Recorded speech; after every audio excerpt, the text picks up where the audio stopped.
l'Ukraine est-elle au bord de la rupture? La situation sur le front Est s'est considérablement détériorée au cours des derniers jours. À vous, Oleksandr Syrski, c'est le nouveau commandant en chef des armées ukrainiennes. Ceci est principalement dû à une intensification significative de l'offensive de l'ennemi après l'élection présidentielle en Russie. Les zones les plus problématiques avaient été renforcées, notamment avec des moyens de défense anti-aérienne. Colonel, on peut peut-être regarder, carte à l'appui, où justement la Russie pourrait frapper. Rejoignez-moi, on a fabriqué une carte de l'Ukraine et évidemment ce qui frappe, c'est ce qui se passe à l'est du pays, puisque l'armée russe a revendiqué il y a quelques heures la prise d'une localité près d'Avdiivka, qui est évidemment cette ville sous le feu russe qui a été pris par l'armée russe, où justement sont les points faibles de l'Ukraine. On a beaucoup parlé de Tchassiv Yar, qui pourrait d'ailleurs être une porte pour progresser dans le Donbass, colonel. En fait, si vous prenez, vous avez toujours deux parties. Vous avez la ligne de front et puis après vous avez la profondeur sur laquelle on fait des attaques, les attaques de missiles dont vous parlez. Pour ce qui est de la ligne de front, il y a trois zones principales d'attaque des Russes. Vous avez toujours le nord du côté de Kupiansk. Vous avez la zone d'Avdiivka dont on entend le plus régulièrement parler, et vous avez toujours Robotyne dont on avait fait un des succès ukrainiens à la fin de l'été dernier. Donc vous êtes, je dirais, dans la logique des Russes qui était de récupérer les oblasts complets qu'ils avaient pris et d'éloigner, on va dire, de la zone de la Crimée et de la mer d'Azov autant que possible les forces ukrainiennes pour qu'elles aient du mal à frapper en profondeur. Voilà. Ils avancent sur les trois parce qu'ils ont les moyens sur les trois axes, parce qu'ils ont les moyens de diminuer, de détériorer le système militaire ukrainien. Voilà. Un système militaire, ça se détériore. Là, on est dans une guerre d'usure. Les avancées sont pas des avancées majeures. Et donc, l'espérance que peuvent avoir les Russes, c'est qu'à force de faire de l'usure, à un moment, ça lâche quelque part. Et là, le problème qu'auront les Russes, c'est, si ça lâche quelque part, c'est d'avoir suffisamment de force derrière pour les envoyer dans la profondeur. Mais pour l'instant, ils avancent, ils ont la puissance économique de leur côté. Quand je dis puissance économique, on pourrait dire que l'Ukraine a la puissance économique occidentale, mais on sait qu'elle ne produit pas assez. Et donc, ils avancent sur les trois axes. Leur priorité semble être ici. Voilà. Alors, on va se décaler un tout petit peu pour qu'on puisse bien voir la carte, c'est important. En ce qui concerne Kharkiv, donc dans le nord-est de l'Ukraine, la deuxième ville du pays, elle est bombardée sans cesse.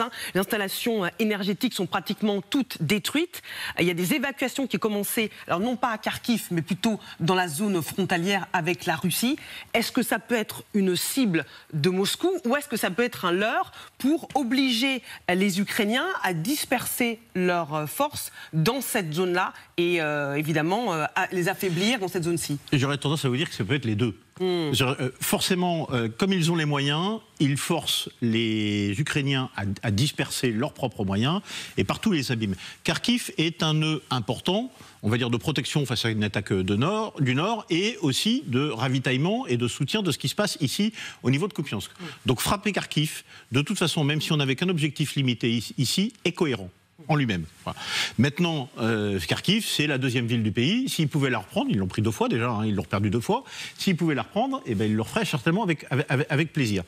Pour l'instant, ils font leur effort ici sur la ligne de front.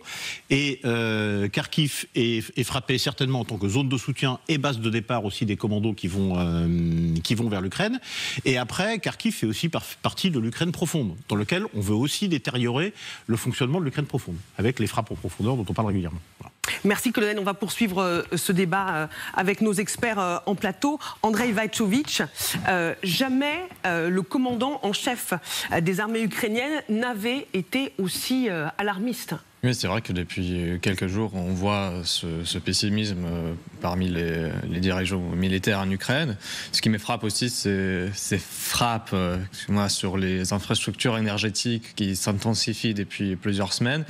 On a parlé il y a quelques jours, la centrale électrique a été frappée à l'extérieur de Kiev, qui alimentait 50% d'énergie dans l'oblast de Kiev, ce qui est assez grave.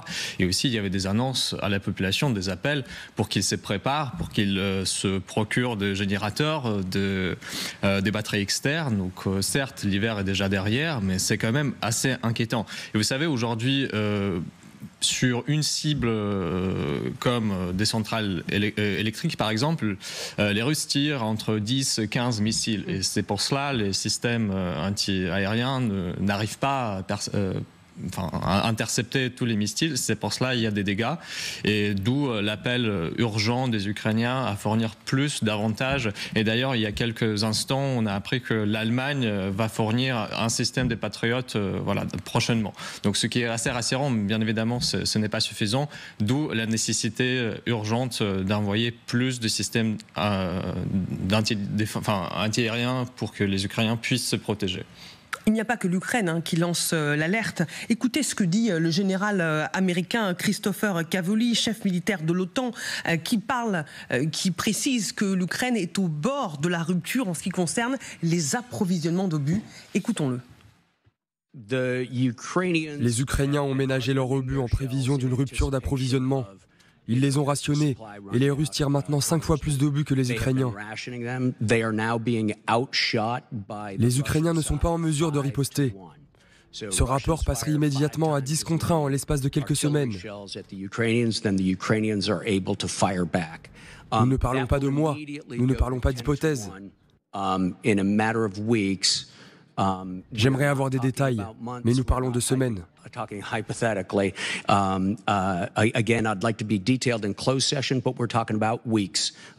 Sylvie Berman, l'Ukraine est au bord de la rupture. De la rupture, je ne sais pas, mais en tout cas, elle est dans une situation très difficile.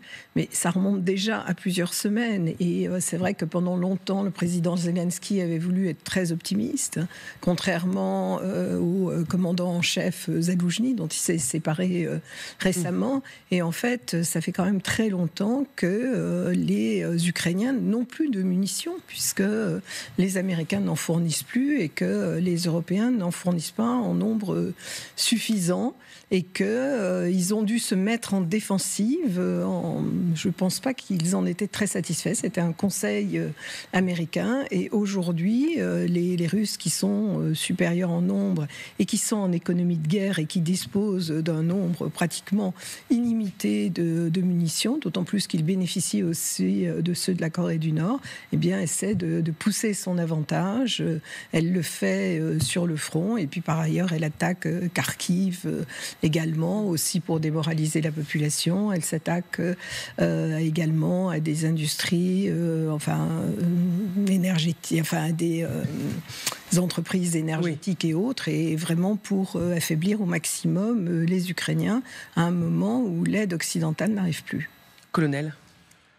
Écoutez, les chiffres, il faut croire ce que dit le SACEUR, le commandeur de l'OTAN. C'est un cas typique de détérioration de système militaire. C'est ce qu'ont vécu les Allemands à la fin de la Seconde Guerre mondiale. Vous avez une détérioration humaine avec non seulement de la quantité, mais la qualité. La quantité, les Ukrainiens n'ont pas trop de problèmes parce que, il faut les former, mais ils ont passé une loi qui mobilise les hommes seulement à partir de 25 ans. Donc ils ont encore tous les jeunes contre 20 et 25 ans qui ne sont pas mobilisés, et ils n'ont pas décrété de loi de mobilisation de leur population féminine, même s'il y a des femmes qui servent dans les armées ukrainiennes. Donc ils ont encore de la ressource humaine. Ils ont estimé que ce n'était pas leur problème. Donc c'est essentiellement un problème d'équipement. Alors, En ressources humaines, ils doivent perdre quand même leurs meilleurs officiers parce que c'est eux qui tombent généralement au début de la guerre parce que c'est ceux qui s'exposent le plus. Et après, vous avez du mal à régénérer des officiers de la même qualité. Mais là, ils ont un problème de poudre. Au mois de septembre, j'ai eu une source qui disait qu'ils avaient plus que 3 mois de poudre devant eux, les Ukrainiens. Oui. Ça veut dire que leur capacité de produire, eux qui ont une ambition de développer une industrie de défense, ils ne peuvent pas la mener à bien parce qu'ils n'ont pas la ressource, parce qu'on leur détruit leurs infrastructures et qu'en plus, l'Occident n'a pas changé totalement elle a fait des efforts, mais elle n'a pas changé totalement de mode de production. Passer en économie de guerre, c'est le défi de la France en 14, c'est le défi des Américains à la Seconde Guerre mondiale. Ça demande toute l'énergie d'un pays. On ne sent pas en France que toute l'énergie d'un pays est orientée vers produire plus de matériel militaire pour l'Ukraine. Voilà. Et donc, on est devant cette configuration-là, malgré les efforts qui ont été faits. Parce qu'il faut bien dire qu'il y a des efforts qui ont été faits. Il ne faut pas les nier. Et là, on est dans un jeu de délai. C'est-à-dire, est-ce que les Russes vont arriver à obtenir un succès flagrant avant que les Occidentaux, avec leur lenteur, arrivent à produire suffisamment pour les Ukrainiens. C'est le jeu qui est en cours. Vous savez qu'un pro-Trump dans la presse américaine dit, alors peut-être pour justifier le fait que l'aide américaine tarde et qu'elle ne vienne peut-être jamais, dit que même si on livrait les armes à l'Ukraine maintenant, ce serait trop tard. Est-ce que le retard occidental est rattrapable, colonel ? Je pense que oui. Mais ça dépend si c'est trop tard pour que l'Ukraine conserve ce que l'on a vu sur la carte tout à l'heure, peut-être. Mais si les Russes arrivent à s'emparer, on va dire, de la partie est de l'Ukraine, la partie du Dniepr, il reste toujours une Ukraine. Oui. Et donc, à partir de cette Ukraine, quelque chose pourrait être fait. Et donc, ce que vous nous dites, c'est que la situation pourrait s'empirer. Donc, l'envoi supplémentaire d'armes, il est indispensable. Ah oui, l'envoi supplémentaire d'armes par l'Occident est indispensable. Là, les Russes, s'ils continuent à pousser et que les Ukrainiens ont les difficultés que l'on décrit, potentiellement, il y a un endroit où ça peut finir par craquer. Ça finit toujours par craquer, quelque part, à force d'être sous pression. Et si ça craque à un endroit, les Russes vont avoir un peu une porte ouverte qui va leur permettre d'aller plus loin.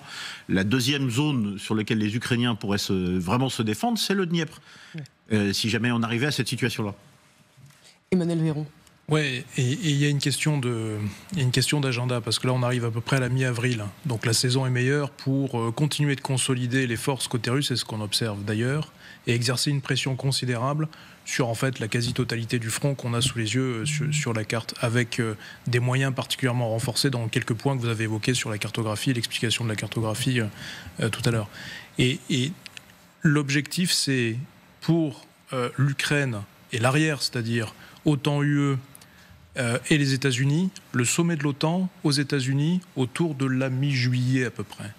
Donc vous voyez, ça nous amène à 1 mois, 2 mois, 3 mois à peu près. 3 mois. En 3 mois, effectivement, au regard de la consolidation des forces russes, de la refonte de leur appareil industriel, militaire, de leur économie de guerre, il est tout à fait plausible qu'il y ait une situation qui soit extrêmement grave en Ukraine, d'où le chef d'état-major ukrainien, d'où la parole publique du général Cavoli, commandant des forces américaines en Europe. Donc il y a, avant le sommet de l'OTAN, probablement au regard urgent de la situation, un intérêt à retrouver un espace commun européen-américain pour venir en aide de manière urgente, j'insiste bien, aux forces ukrainiennes, quitte à faire davantage. Parce qu'on a effectivement sur ce tempo-là, dans 3 mois avant la réunion de l'OTAN mi-juillet à Washington, sur une situation extrêmement critique. Et question de poudre, question de munitions de tout calibre, même s'il y a eu quelques livraisons ça et là, l'importance des systèmes de défense sur les infrastructures critiques et la capitale et les villes secondaires de l'Ukraine, etc., etc. Et en plus, le sujet des hommes, le sujet de la ressource humaine pour se battre. Donc ça, c'est un sujet éminemment ukrainien de l'intérieur.